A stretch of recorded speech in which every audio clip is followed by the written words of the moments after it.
Eto mainit na balita. Chinese Taipei o Taiwan National Team binubuo na ang pinaka-malakas na lineup nila para sa FIBA Asia Cup 2025. Dalawang bigating prospect nila mula sa US, ibabandera kasama sina Gilbeck at Gadiaga. Makabawi pa kaya ang Gilas sa Chinese Taipei kung ganito nakalakas ang lineup nila? Pero bago yan, like and subscribe lang mga kabady para sa latest basketball news and highlights.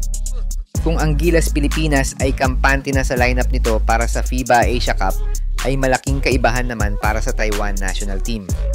Dahil hindi sila tumitigil na magpalakas at maghanap ng mga prospect na pwedeng nilang isama sa kanilang national team.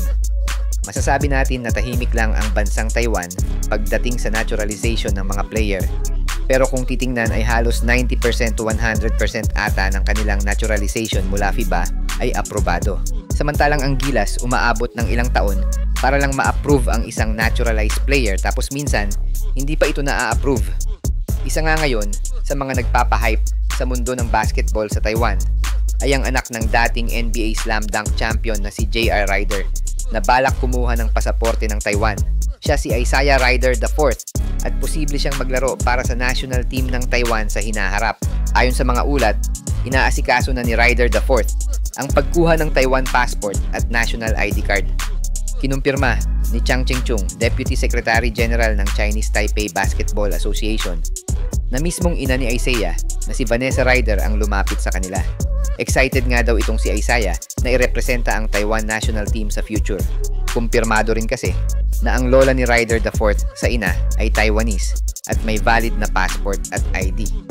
Bagamat wala pang Taiwanese citizenship sina Vanessa at Isaiah, tinutulungan na sila ng asosasyon sa pag-aayos ng mga dokumento. Sabi ni Chang, nakuha na nila ang birth certificates ni Vanessa at Isaiah at target nilang matapos ang proseso bago matapos ang taon. Kapag natuloy ito, pwede nang maglaro si Isaiah para sa Taiwan sa mga international competitions. Isang malaking tulong sa lakas ng Taiwan national team.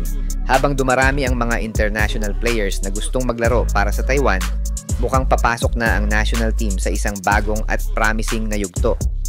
Samantala, may update rin ang national team ng Taiwan tungkol sa magkapatid na Adam at Robert Hinton, mga Taiwanese-American na pinag-iisipang isama sa FIBA Asia Cup ngayong Agosto. Wala pa raw final na balita, pero siguradong babalik ang Hinton brothers sa Taiwan ngayong summer para lumahok sa William Jones Cup. Ang magkapatid na Adam at Robert Hinton, mga Ivy League student athletes, ay pumirma sa NIL deal kasama ang Nike, ang kauna-unahang international NIL partnership. Kasama sa deal na ito ang kanilang paglabas sa mga Nike brand campaigns sa buong Asia, na isang malaking boost para sa mga batang manlalaro ng Chinese Taipei national team.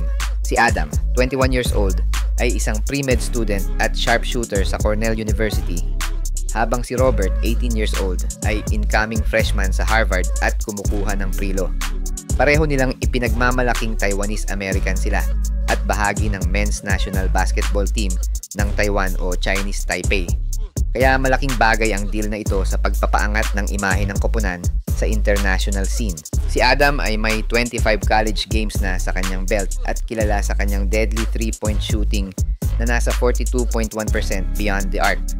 Si Robert naman ay isa sa top high school recruits ng California na isang 4-star prospect at ranked number 10 sa buong state ng California sa class of 2024. Pero sa kabila ng college rivalry, umaasa ang mga fans sa Taiwan na muling magsasama ang Hinton brothers suot ang Chinese Taipei jersey sa paparating na FIBA Asia Cup 2025.